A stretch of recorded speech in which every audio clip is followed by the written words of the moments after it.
Awkwardness happens, fear happens, and what happens is we want to share our stories. And God has given those of you that know Jesus Christ in this room tonight, you want to share your story. And so I'll share a little bit of my story here in a few minutes, but I got to tell you what happened when I get this phone call. So this guy calls me, and I'm speaking at a bunch of schools. I'm going to be sharing my story. He calls me and goes, hey, man, can you come a day early and speak in the prison? And I went, no. I spent my whole life trying not to go to jail. I'm not coming to prison. And then this guy drops this one on me. He goes, hey, man, listen, it's going to be okay. It's a women's prison. And I went, no, man, I've seen way too many movies. There's no way I'm going to your women's prison. I just can't have it. I can't do it. And he goes, come on. And this is what he says to me. He goes, these women need to hear your story. I said, man, you can't play that card on me. He says, also, you get to share the gospel. I said, what? You mean I get to go in this place and I get to share the gospel? He goes, here's the thing, and here's a little of my story. I grew up with a father who was an alcoholic and a drug addict. I grew up with a dad, and I watched him take needles and stick them in his arm and shoot up in front of me. My father actually started smoking pot with me at 10 years old, and I had an acid, almost overdose on acid at 11 years old because my father gave it to me as a joke. My father beat on me, he beat on my mother, he beat on my brother. I slept in alleys, stairwells, back of people's cars, people I didn't know's homes. That's where I slept because I was afraid of my dad. That was my story. My dad finally died of alcohol and drugs, finally killed him. And I knew that, you know what, I can come and share my story, that there is hope and there is a light out of there, and you don't have to go in that world, and you don't have to live in that world. And so this guy drops this bomb on me, you got to share your story with these women, and you could give them some hope. And I was like, okay, I'm coming, all right? Because here's the thing. I don't know what to do in a prison, all right? I like to open up with fun and jokes and all that. So I'm thinking to myself, how am I going to open up in this place? Hey, ladies, snitches get stitches, am I right? Yeah! No? Okay, I'm not sure how to open up in a prison, right?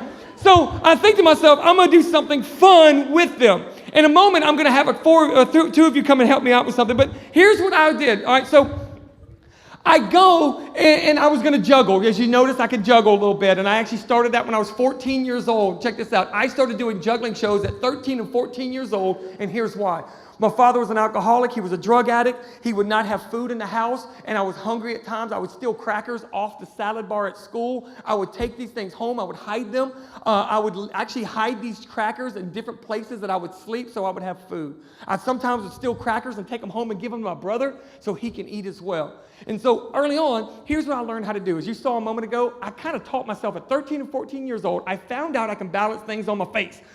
That's a weird thing to find out when you're 13 and 14. It's like, it stays, you know. People clap. That's cool. All right, so then I learned how to juggle. And what I would do is I would actually juggle rocks. I would break bottles. Like I'd get these big wine bottles and I'd cut the ends off of them where they would actually be, sharp at the end. I would juggle those. And I would go down to the Strand in Galveston, Texas. I don't know if anybody's ever here been to Galveston, Texas. Anybody ever been there?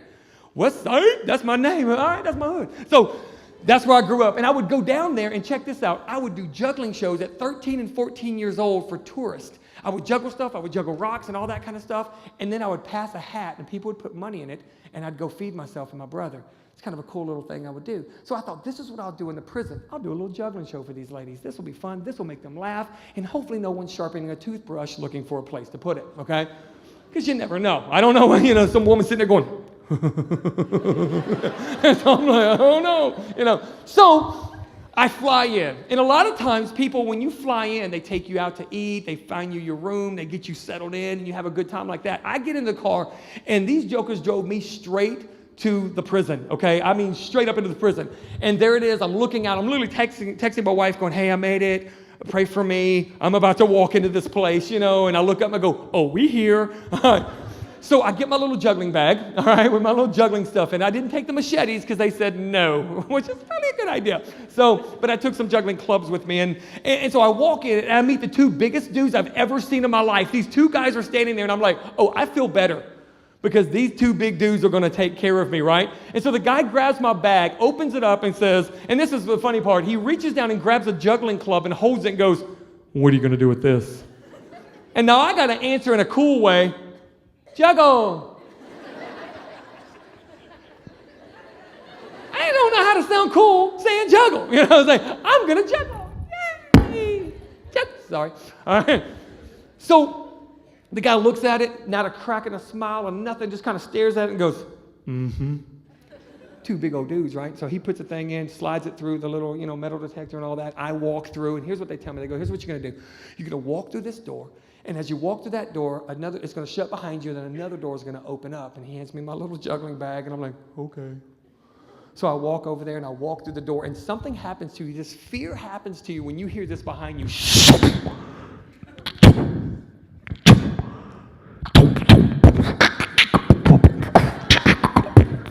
What kind of lock is this? I'm like, what are we doing here? These locks just go all the way down, and you can't make this up. All of a sudden, this happens at the very top. And I literally looked around and went, oh, good, I'm glad we have that one. If all those other ones fail, we have good. Okay. So I'm standing there. I'm in this little room, and all of a sudden, this happens. I hear this noise from the back. Open cell, they're yelling at each other, and I hear this.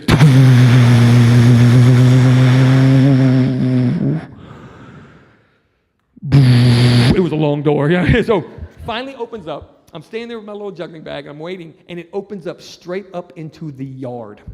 I'm talking about if you've ever seen any type of prison movies or any type of reality shows with prison, it straight up was it, all right? I'm looking out. I see nothing but a track, people walking around, shooting basketball, lifting weights and everything, and I just stood there and went, no, hey, open up. And I don't see anybody. I'm just standing there. I'm like, I'm not walking out in this. And all of a sudden, and I'm not trying to be mean here, but I just left the two biggest dudes I've ever seen in my life back there. And all of a sudden, around the corner comes this guy, about this big. And he's wearing the guard costume, uniform, whatever you want to call it. He comes around the corner, and he stops in front of me, looks up at me, and the last thing you ever want to hear when you're in a prison is this: if anything happens, I got your back. And now I'm standing there going, first of all, he just said, if anything happens, I got your back. And I'm looking down at this dude, I'm going, dude, who's got your back? And I'm like, no, quit playing, man. Go get your dad. This is not funny. We're not doing this here today, okay? And I'm like looking at him like this. I'm like, no, man, for real. He's like, I got you. I'm like, dude, if something happens, you better jump on my back, okay? Because we're running out of here. And then I'm thinking about the locks that I just heard. And I'm like, if something does go down, I'm picking this little dude up and throwing him in the crowd. Get him, ladies. It's my gift to you. So he's like, come on, we're walking across. I go, first, he goes, come on, let's go. And I go, where's the secret tunnel? He's like, secret tunnel? He said, we're walking across the yard. I said, no, we're not. I said, you better go call those dudes and their brothers. He's like, I got you. I'm like, man, who got you? I'm still freaking out. He's like, come on, let's go. They're waiting. I'm like, they're going to have to wait because she got a toothbrush, look. So finally, he's like, convinces me. He says, come on, man, drop your fear. I got you. We're going to walk across the yard. It's going to be all right. It's going to be cool. Let's go. And so I'm like, finally, take a deep breath. I reach down, grab his hand. Don't act like you wouldn't.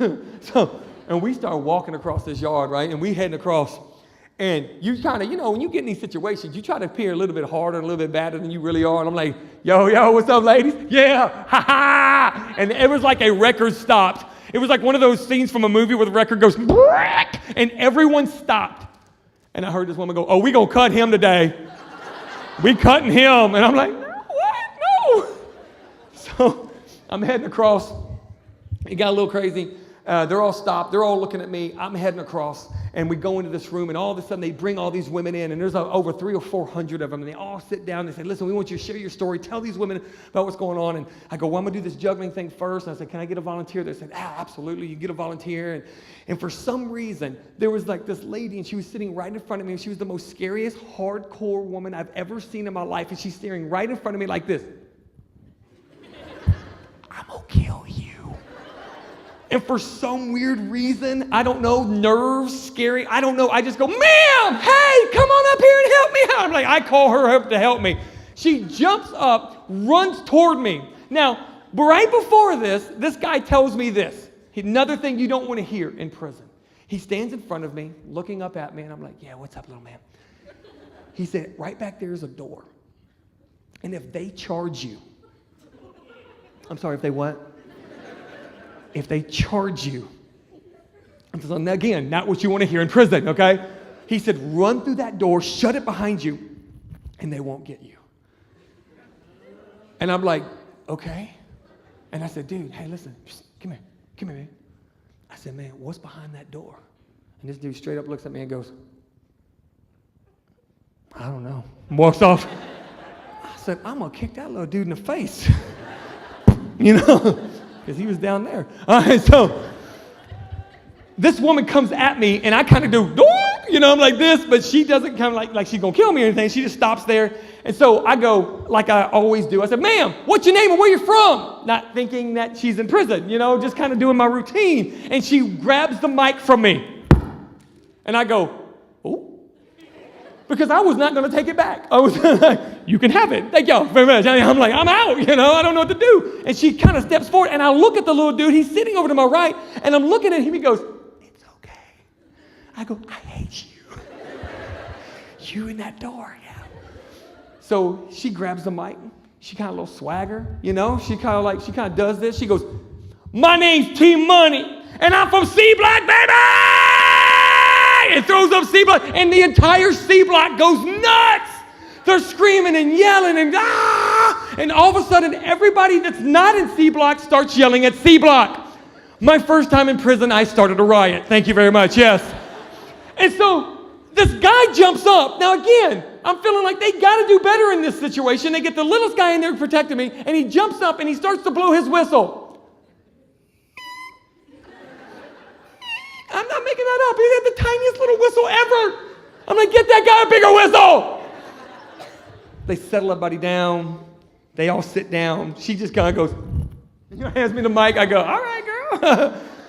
So we do this cool little juggling bit. We have some fun with it. And then here's the thing. I was able to share with these women my story. Check this out. I was able to share these women my story and a little bit more of my story, and that there's hope in this, and there's time, you know, that they can have hope and they can get out. And check this out. This women, about 300 or 400 women, I was able to share the gospel with, and saw over 200 women pray to receive Jesus Christ that day. It was amazing, incredible. And I almost let fear stop me. I almost let fear, you know, it was all, and check it out. T Money, she got saved. It was incredible. It was a pretty cool deal, all right?